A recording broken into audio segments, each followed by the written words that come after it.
州县公事，无不乐于糊涂，而恶于清澈者，于田赋为尤甚。涉及到税赋这一块儿，不要太较真，太复杂了。他主张什么？他就想把这笔人丁私捐均摊给其他7个县，那其他几个县呢？平白多了一笔负担，不会同意的。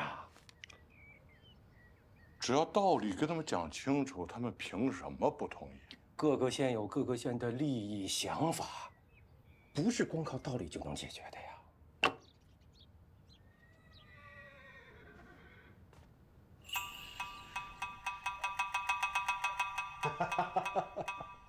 哎呀，来了啊！这几天真是辛苦你了。我不喝酒。好，不喝酒，那就吃饭，吃饭。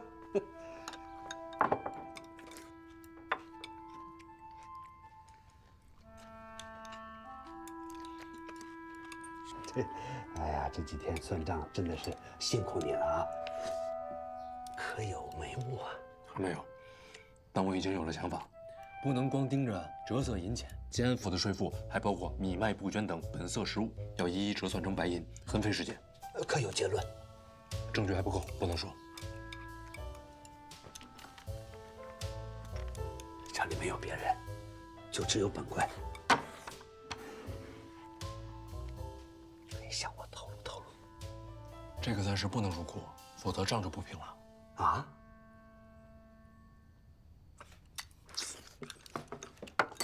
时间到了，我去看花了。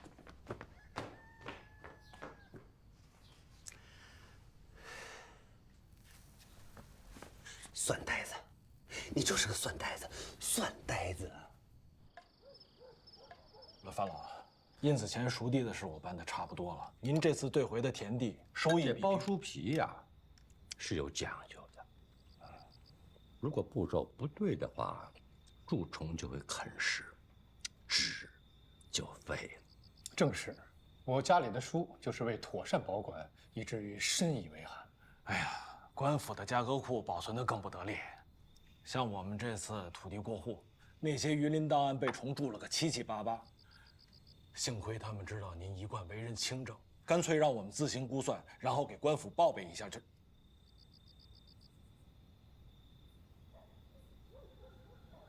程先生，到时候我送你些许的书皮，回家包吧。范老，只怕我家里的书还不如您的书皮贵。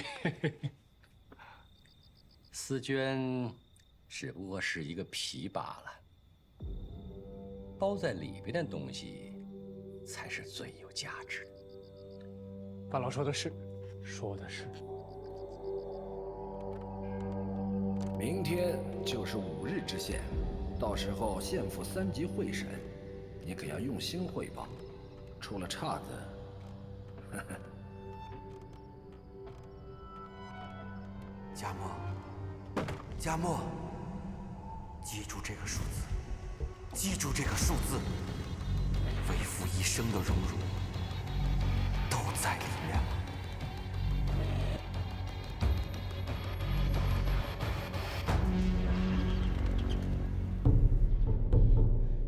帅佳墨，今日王知府、宋同判都在此，你要把所查事实如实道来，如有虚言，仔细大碗伺候。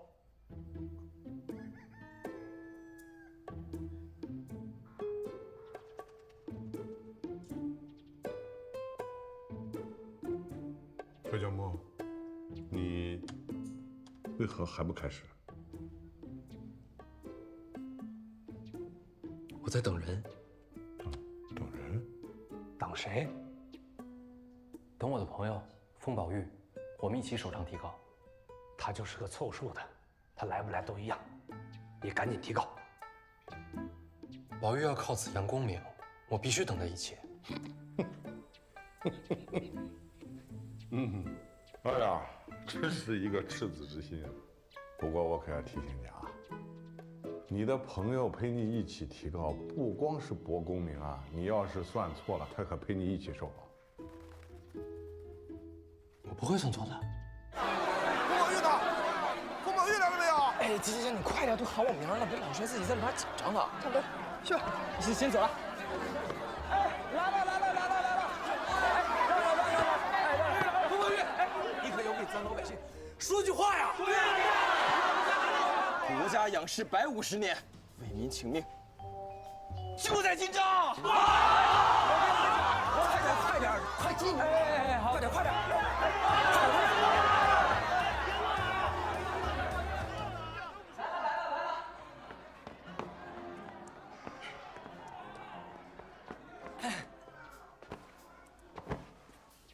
在下仁华祥商方知府。王知府，同样知县、兰溪知县、万城主部拜见。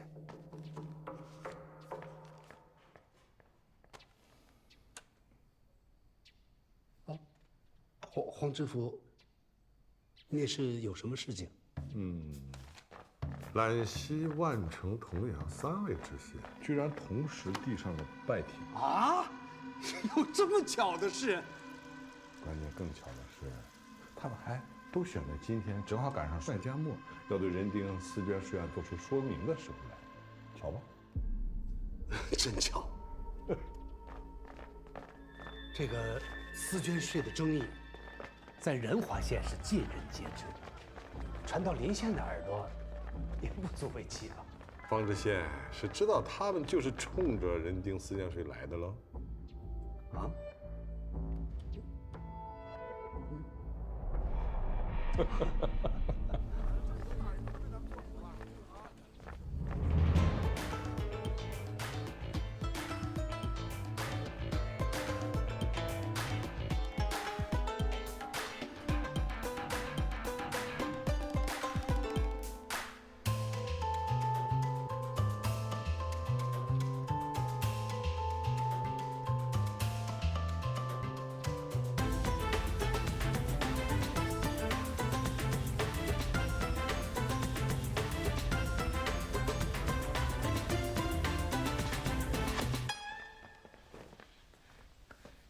参见知府。知府答礼。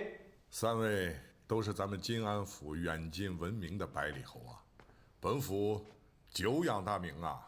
之前公务繁巨，疲于奔命，这不我等刚刚忙完县里的事情，便前来述职。只可惜今天来的有点不巧，3位还需要稍待片刻，待我与方知县会审完毕，你们再续职也不晚。敢问知府，提议的可是人丁4捐的事？毛知县看来真是消息灵通啊！你也听说此案了？略有耳闻。虽说这是仁华的政务，但也牵扯到我们几个县，不知知府是否介意？我等旁听。毛知县，这个不太合适吧？我觉得挺合适。毛知县说的是啊，这个事儿，它也不是仁华一县之事，也牵扯到其他几个县，现在都来了，一起参详一下。来人，看座。谢知府。掌柜的，掌柜的，不好了！同阳、兰溪的知县都来了，还有一个从万城来的老头。那是万城的人主部。没错，我听说他是专门来找麻烦，不容乐观呐。嘿，不是你谁呀你？来，好了，盯着去。哎。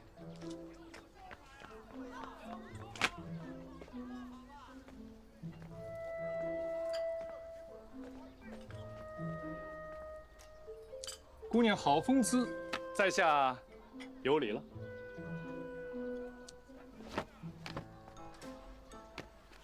在下是程仁清，兰溪人士，敢问姑娘芳名啊？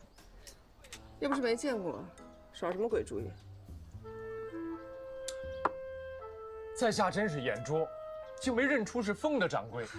失敬失敬，可是怪啊！ 也只能怪凤的掌柜今天看起来有一种别样的风韵，这才唐突了家人，真是罪过。哼，你这舌头呀，放在水桶里涮涮，涮出半桶油。不知今日这是什么大案啊？竟引得其他3县的父母官都来了仁华。哼，在我们金安府，居然还有陈大宋师不知道的案子呀！估计是昨晚已经嗅着钱味儿启程。哎，此事呢，小生确实是略有耳闻。但是思捐税这样的大案，既无苦主又无油水，小生何苦再添宋棍恶名呢？风姑娘，现在可否为小生解惑一番？想要探听消息啊？半吊请。若要说清楚这人丁思捐的来源，须得从成化9年说起。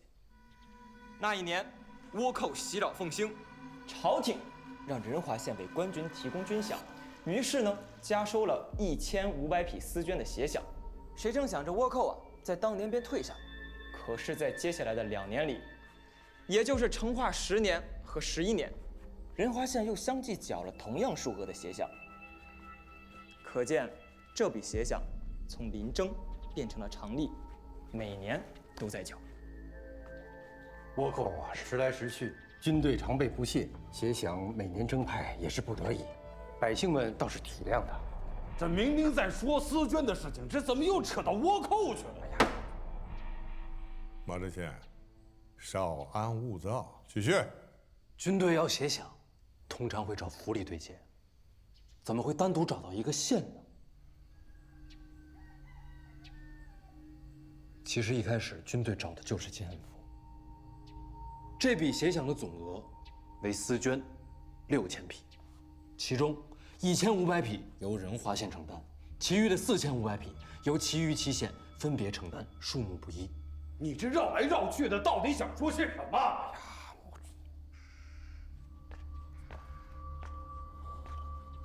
按如今的市价，每匹丝绢折银6000，6000匹丝绢折银3600两。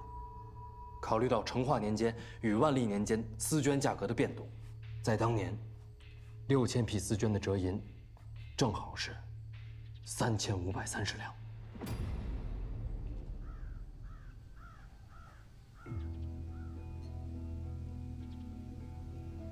你的意思是，今天仁华县交的人丁丝绢税，其实应该是整个金安府交的血饷？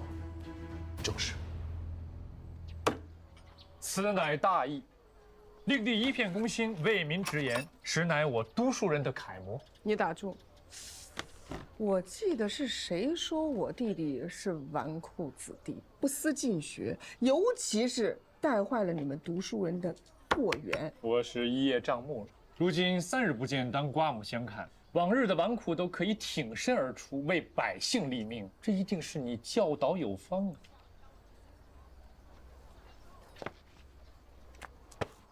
此话在理。温姑娘，这条路啊，不好走。怎么说？这3个知县平时不来的，今天突然来这边述职，你觉得这是巧合吗？方姑娘，来者不善，令弟怕是要吃苦了。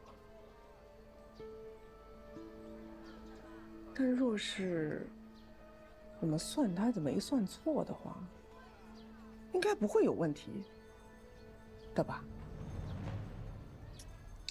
敢问啊，这个算呆子是从何处习得算学，又是师承何人呢？为什么凤的掌柜，你这么信得过他呢？那这您就有所不知了。佳木的父亲当年也是远近闻名的算学高手。这是我抄写的从成化9年到成化16年8县的账册。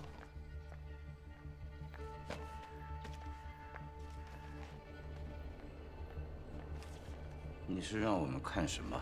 重点不是看什么，重点是看不到什么。什么意思？从成化9年到成化11年，这笔丝绢血饷的缴纳结构是仁华县承担1500匹，其余7县承担4500匹，每一年都记载得清清楚楚，每年都有支出。可从成化12年到成化15年间，税赋账册却不翼而飞。我翻遍了整个价格库，都没有找到。国土重铸中间数年的损毁也是常有之事吧？成化16年的账册还在，可我查阅时发现，在其余期县上缴晋安府的记录中，已经没有了这4500匹的丝绢鞋响。与此同时，仁华县的记录里却突兀地出现了一笔人丁丝绢税，数目正是3530两。所以，你怎么认为？所以我怀疑，在成化11年之后的某年里，有人把这笔税赋改换头目，瞒天过海，通通转嫁到了仁华县的头上。所以，晋安府的账还对得上，可缴税之人已经变了。简直是一派胡言！你写下这一堆数目，就可以唬住人吗？适才发给诸位的抄件，均抄自于价格库的原始记录，上有索引，随时可以查抵。既然中间数年记录湮灭无存，你把两者如此等同起来，这未免有些武断吧？这其中算法非常的精妙，你一个当官的，怕是算不明白吧？冯知县，这就是你县的生源。冯宝玉，你住嘴！你可知邓知县那当年可是远近闻名的神童，当年工部官正，他能默算那年黄河治水1年的开销，分毫不差，皇上都亲自褒奖过。可这3530的散数在账册中反复出现，定有蹊跷。那你的主张是什么？老岳，功名。仁华祥生封宝玉，学生主张，这3530两的人丁丝绢税，不应该由仁华县一县承担，而是由8县按比例分摊。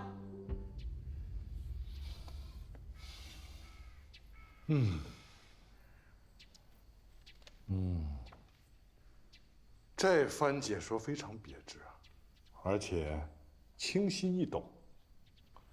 哎，方知县，此子以前是否在书房当过书吏啊？他啊，哎呦，他没，他只是个人喜欢罢了。我看未必吧。为了给你的县里省些银两，真可谓是煞费苦心啊！毛知县，你这么说，那可是诛心了。你想，这些抄件和文书在价格库上随处可查呀，可不是我说的呀。谁人不知，晋安府与仁华县共用一个价格库。若不是你指使，难不成还是黄知府放这帅家墨进去的？毛知县，正是。哎，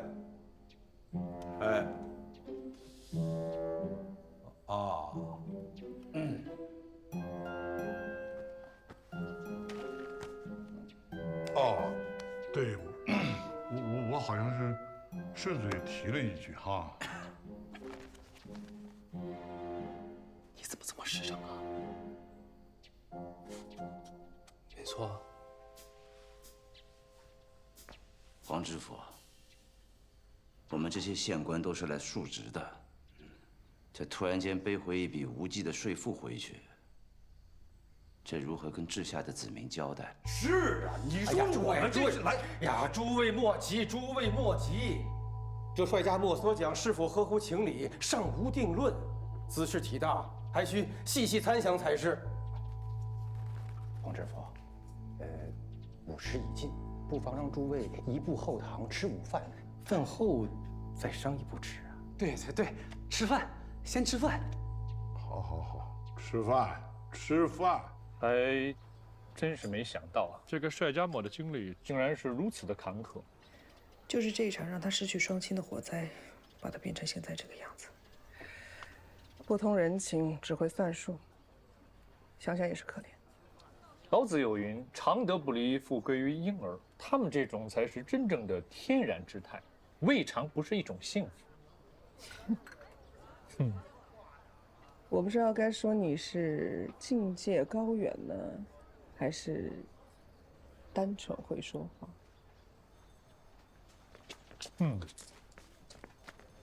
先生，哎，范老请您到府上一趟。树欲静而风不止。啊？什么树？摇钱树。风姑娘，小生这就告辞了。哎，结果不等了？嗨，等什么结果啊？今天怕是只是一个开始。哎，这可是仁华的老字号，风氏火腿，方某特意为大家准备了。这黄知府饭都不和我们一起吃，你说他是不是已经知道这次是你暗中通知我们来的啊？许他让帅家墨进价格库，就不许我请几位神仙啊来助拳的。哎，你说若这丝绢税能够减免，你仁华县每年能省去3000多两银子，你老兄就真的不动心吗？苟得一时之利，却是要一患长久的。这100年前的旧事已经无从查证了。你要是让黄知府逮着机会打破我们8县的默契，那以后他不得天天折腾进安府啊？啊！相比之下，那3000多两银子，那不算什么。方兄，果然是颇重大局啊！无非就是清静无为，少点麻烦，少点麻烦。好，那咱们就说好了，今天下午我们齐心协力，将帅家墨那小子的鬼话给他撅回去。帅家墨那套说法，看似有理，实则荒谬。下午只需轻轻一拨，便可推翻。好，甚好。哎，嗯，任老，莫要再睡了，太阳都下山了。哎呦，哎，黄师傅，不必得礼。帅，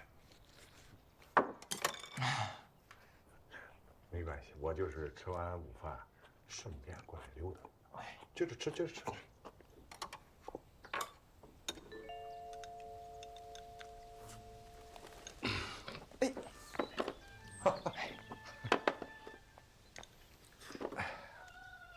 帅家墨，下午啊，我会找一个由头，你一定要抓住机会，配合好啊，让7个县都打开他们的价格库，以便查阅。的确如此，我需要更多的原始数字证明我的观点。这样理解也可，也可。哎，吃。黄师傅慢走。下午可不要再说是我让你说的了。哪句？就是让7个县打开价格库这件。好，我就说是你不让我说。黄师傅，你消气，消气，我一会儿就叫他。黄师傅，您慢走。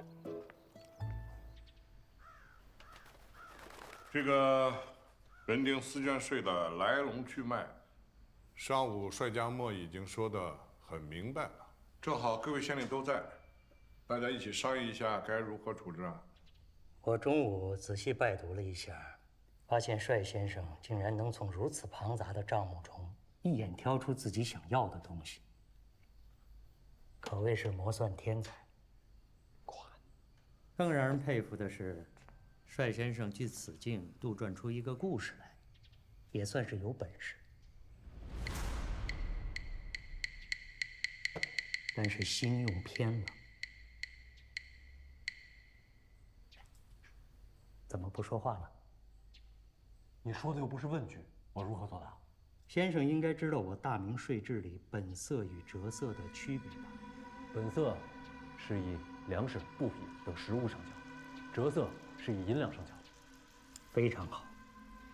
我接着问你，金安府给官军提供的6000匹丝绢应该属于本色税，得交实实在在的丝绢，对吗？账册里是这么写的。而你们仁华县所交纳的人丁丝绢属于折色税，得交纳银子，对吗？对。帅先生计算在精准，但可惜明显不怎么精通钱粮术务，留下了一个大大的破绽，竟然忘了对齐缴费。对齐缴费？哎，快说说，快说说！就拿成化9年这批协饷来说，我请诸位想一想，如果金安府给官军提供6000匹丝绢，难道支出仅仅是这6000匹丝绢吗？哎呀，干过县政的人都知道，这是实物，当然还要算上这运输费用。没错，要把这些食物借送到军中，金安府至少要准备200辆驴骡大车、300名脚夫，以及相应的伙食、草料、工时银等。这些缴费亦是一笔不小的开支。是啊，这货费加上缴费才能算是总开支啊，这属于常识问题啊。而你们仁华县缴纳的人丁丝绢属于折色税，得交银子，3530两银子，大概200斤出头，3辆驴车运走足以了吧？这两者的缴费天差地别呀！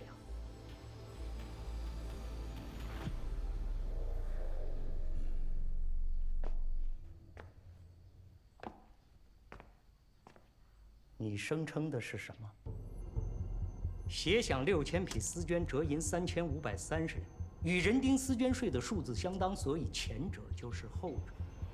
可笑，你竟不知每一科的税赋都要把缴费算进去，而一算缴费协饷的数额根本不止3530两，根本对不上人丁丝绢税的损头。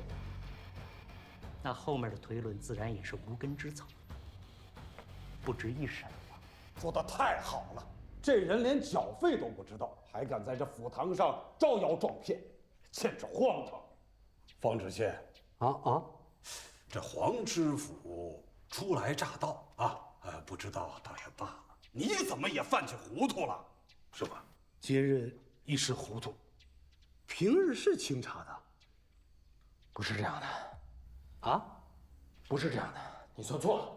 好啊，那我倒要听听你还有什么高见。你等等，什么你的？对上官要有礼数，叫邓知县。方知县不必动怒，若他能说出道理，即便无理也无妨。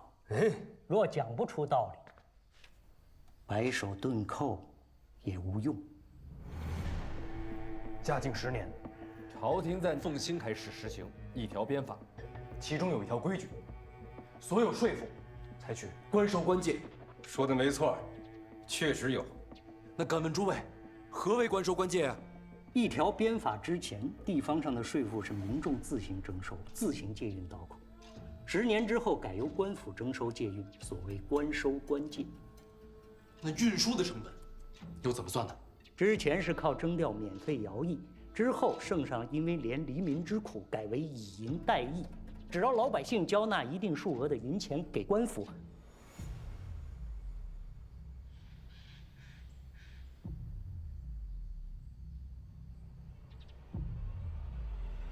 邓知县说的对，嘉靖10年前后，官府收税的方式发生了变化，那记账的方式也就随之发生了变化。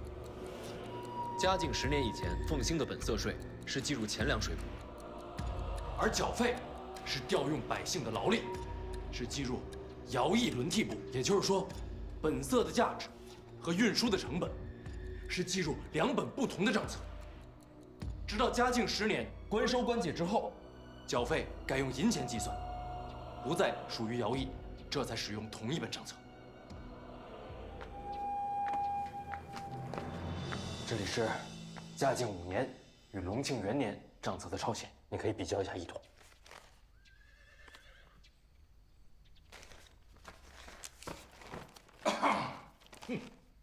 哎呀，原来如此啊！妙！原来这个官收官借方法实行的前后，这个记账的方法不同啊！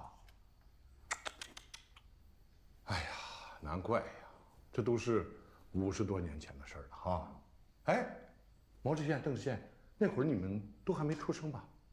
哎，所以难免有时差，难免。姑且你说的对，嘉靖10年之后，人丁丝绢与协饷的数额依旧对不上。对得上。我在计算嘉靖10年之后的数目时，已减去了缴费，仍然是3530两。需要我解释一下算法吗？这说到底，你也不过就是查出了这两者之间的数目相同而已啊！这天下的账目千千万呀，难道说有两者之间的数目相同就是同一笔账吗？你如何证明这成化9年的那笔饷银就是后来的人丁丝绢税啊？目前的数目证明不了，因为成化12年到成化15年的账册丢了。你看看啊，果然是信口雌黄啊！但我有别的方法可以证明。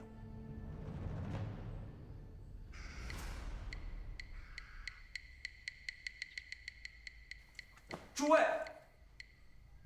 我们查过监府的总账，可是从成化12年到成化15年的账册全部消失不见，但是下属8县的分账里一定有存底。有啊！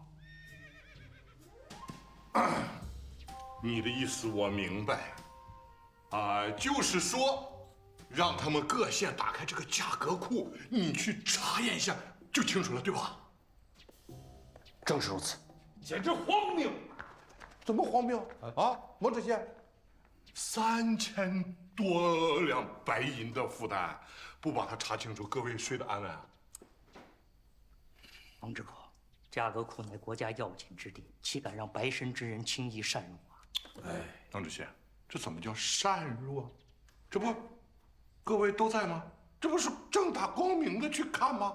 只要让他去查验一下价格库里的旧账，这个人丁丝绢税就能理清头绪，何乐而不为啊？哎呀，万万不可呀！哎，黄知府，您不能受这小小之徒的挑拨呀！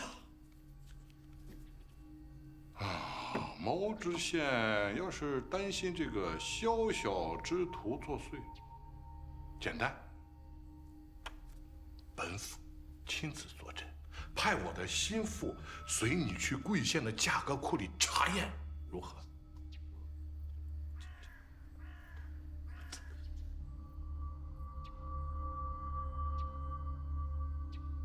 黄知县你是何意见呀？我啊，我不是说了吗？今日无论原意成什么，本县都会凛然遵从，凛然遵从。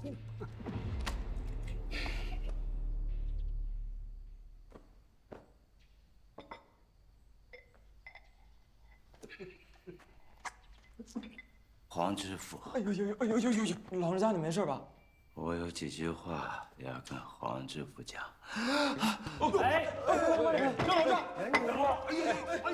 怎么了这是？任主簿年老体衰，这一天听下来，怕是累的。快扶这个任主播下去休息，我们继续商议啊。任老在金安素有贤名，又代表了万城一线，这个决议若他不在，这恐怕会有失公道吧？有失公道，有失公道。黄师傅，不急于这一时啊，先让任老我先去休息啊。今日我们先到这里，咱们明日再商量也不迟。啊。任老张，老张，我们来看你来了。你们都来了啊！睁开眼吧，这儿没外人。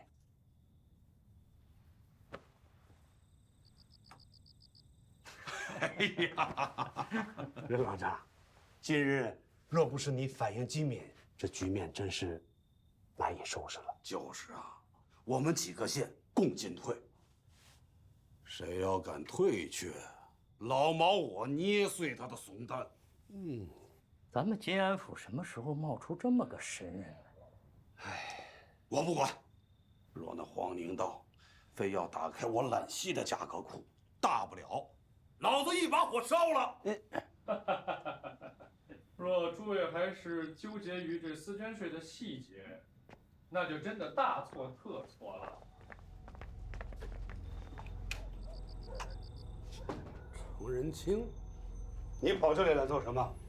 这都是府县的政务，不是官司。你个壮士来这儿凑什么热闹？速速退下！毛知县，且听听他怎么说。你的名声我是知道的，给多少钱银两，还多少钱公道。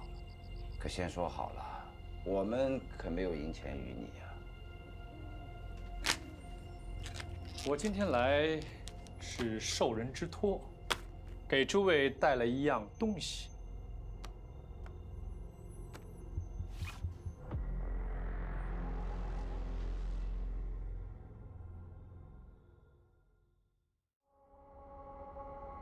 遮住我眼睛，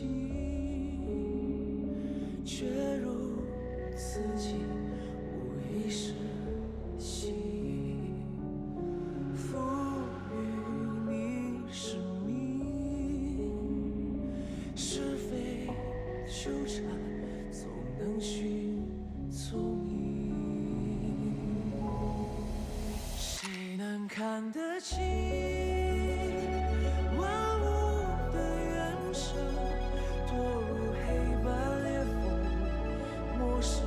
是纷争也会指引，用偏颇的真理凝视野兽瞳孔，撕裂我的痛，束手变苍穹。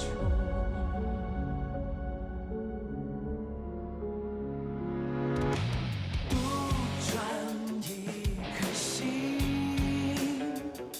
平庸执迷。穿过这恐惧，灵魂躯体生于天归于地，就像成为传奇，不被传记，就算死有换季，不熟悉的传奇的河，就算10年500个泛黄的报表黄色，也会变到那天也许又被转移了，可以去可以体谅。先被惊吓，狂日之下还无限剂量，人气评价64年，反复不下60次，新人厌倦的字，字如卷卷。谁能看得清万物的原生？心如千声浮语，幻化日月长空，也会指引，用偏颇的真理凝视野兽瞳孔，撕裂我的痛，束手变苍穹，为世界重生。